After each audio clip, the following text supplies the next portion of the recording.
अस्सलामुअलैकुम दोस्तों, आज आप सीखेंगे सब्जियों के नाम। करेला, बिटर गोर्ड, चुकंदर, बीट रूट,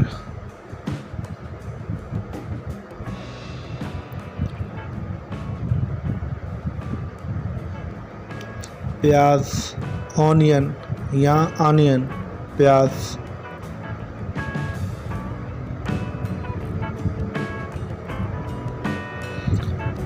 पुदीना यानी मिंट,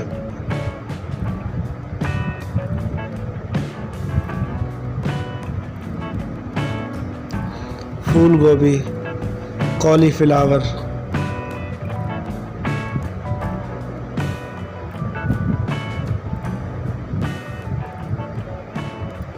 लौकी, the bottle gourd, bottle guard,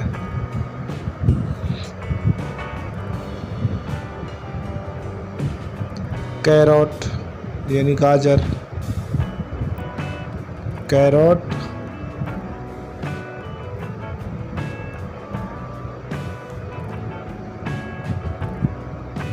सरसों के पत्ते, mustard leave, mustard leaves means सरसों के पत्ते,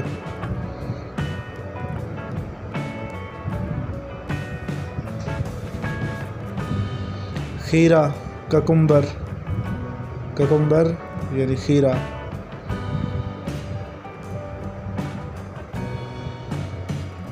रेडिश, रेडिश यानी मूली। Please subscribe, like and share. Thank you.